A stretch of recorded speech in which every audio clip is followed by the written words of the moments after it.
All right, rumblings within the Bharatiya Janata Party unit, especially after the review meeting of the working committee of the Bharatiya Janata Party that met after the Lok Sabha elections. Many within the BJP have also felt that the performance of the party in the state of Uttar Pradesh has been underwhelming, coming in at 33 of 80 seats, while in 2019 the count was 62 of 80 seats.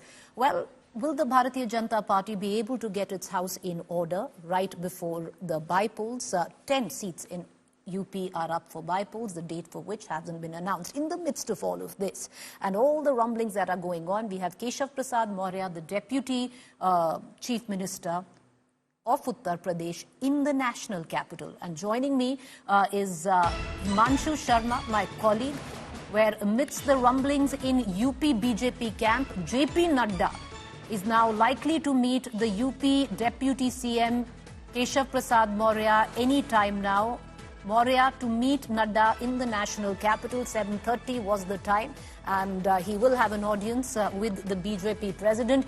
Himanshu, क्या expect कर सकते हैं, क्योंकि review meeting में जो deputy CM है उन्होंने तो साफ कहा था संगठन सरकार से हमेशा बड़ा होता है, उस पे बहुत स्पेक्यूलेशन हुई और आज दिल्ली आ गए हैं।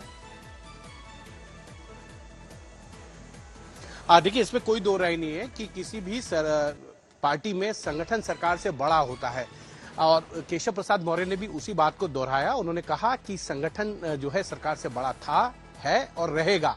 लेकिन उन्होंने जो एक और बात कही उस पर जरा ध्यान दीजिए। उन्होंने कहा कि जो आपका दर्द है वही मेरा दर्द है। वो कौन सा दर्द है, वो किस दर्द की बात कर रहे हैं, ये समझने वाली बात है। अगर आप पिछले 4 जून के बाद से देखेंगे तो लगातार इस तरीके के बयान आए हैं। जो सांसद का चुनाव हार गए उनकी तरफ से, केंद्रीय मंत्री निरंजन ज्योति की तरफ से आया था ये बयान कि कुछ लोगों ने भीतरघात कर दिया, उनको चुनाव हरवा दिया। ऐसे कई बयान सामने आए थे। उसके बाद लगातार बयान आ रहे हैं, चाहे वो प्रतापगढ़ से पूर्व में विधायक मंत्री रहे मोती सिंह हो, या फिर आज जो बयान आया है वाराणसी के जो विधायक है उनका बयान हो, या उससे पहले।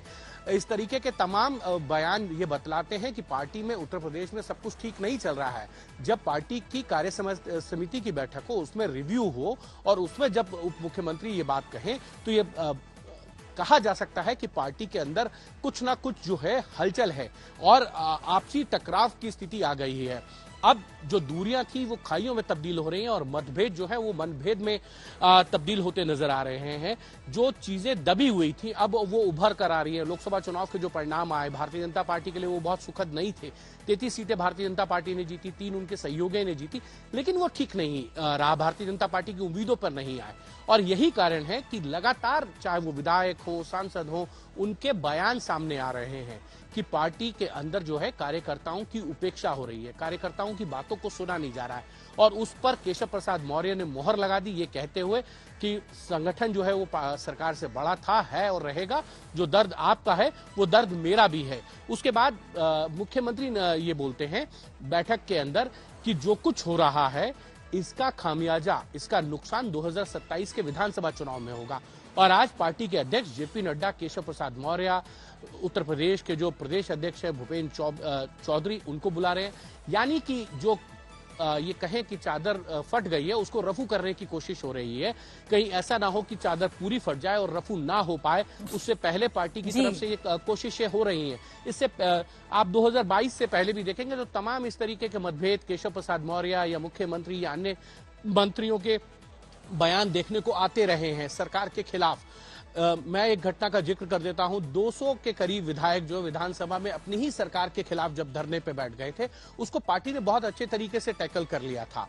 लेकिन अब सिचुएशन ऐसी है, आप देखिए कि सब खुलकर हो रहा है, सब कुछ कार्यकर्ताओं के सामने हो रहा है। विधायक मंत्री बोल रहे हैं कि उनकी सुनी नहीं जा रही है, कार्यकर्ताओं की उपेक्षा हो रही है। तो पार्टी आला कमान को जो है इस पर संज्ञान लिया और आज केशव प्रसाद मौर्य और भूपेंद्र चौधरी जो प्रदेश के अध्यक्ष हैं उनको बुलाया गया है।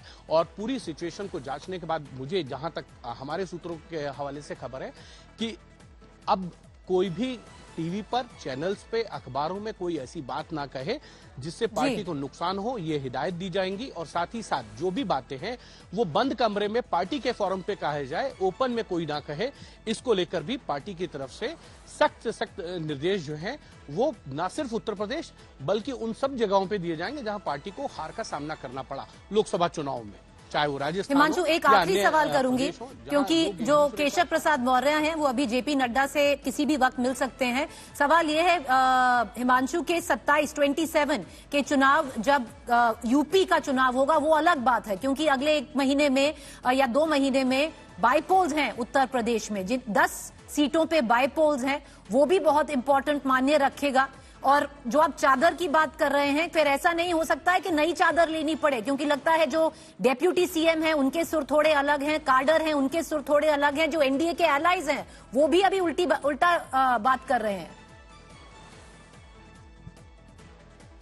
देखिए, इसीलिए पार्टी आला कमान ने उसका संज्ञान लिया है। पार्टी आला कमान की तरफ से ये दिशा निर्देश दिए जाएंगे, कोई भी बयान जो है वो ना दिया जाए सरकार और संगठन को लेकर। हाँ, इतना जरूर है, पार्टी आला कमान ये जरूर चाहेगा संगठन और सरकार एक साथ मिलकर काम करते नजर आए। सरकार की पॉलिसीज है उनको जमीन पे कैसे उतारा जाए, कैसे जो है सरकार के कामकाज में संगठन साथ दे, या केंद्र सरकार की जो योजनाएं हैं उसको जमीन पर कैसे उतारना है, कैसे ज्यादा से ज्यादा लोगों को बेनिफिट्स मिले, ये इस पर फोकस होना चाहिए। जो उपचुनाव होने, जो बाईपोल होने हैं, वो बहुत महत्वपूर्ण है। अगर उसमें पार्टी को हार उस तरीके से मिली जैसे अभी 13 विधानसभा के उपचुनावों में मिली, तो पार्टी के लिए कहीं ना कहीं दिक्कत होगी, क्योंकि इसी साल के अंत में 3 राज्यों के अंदर विधानसभा चुनाव है। महाराष्ट्र के अंदर है, हरियाणा में है, झारखंड में है। तीनों ही राज्यों में से 2 राज्यों में भारतीय जनता पार्टी की सरकार है। महाराष्ट्र में अलायंस के साथ है, हरियाणा में अलायंस के साथ थी, लेकिन अब दुष्यंत चौटाला अलग हो गया और पार्टी अपनी सरकार चला रही है वहां। झारखंड में भारतीय जनता पार्टी को उम्मीद है वहां सरकार बन सकती है लोकसभा चुनाव के परिणाम को देखते हुए। लेकिन अगर यही हालात रहे, इसी तरीके से संगठन के अंदर अपनी ही सरकारों के खिलाफ अगर आवाज उठेंगी, तो भारतीय जनता पार्टी की दिक्कत बढ़ेगी। और इसी दिक्कत को बढ़ना ना देना और उसको रफू करने की कोशिश जो है वो जारी है पार्टी आलाकमान की। जी, बहुत शुक्रिया हिमांशु कि आप हमसे जुड़े।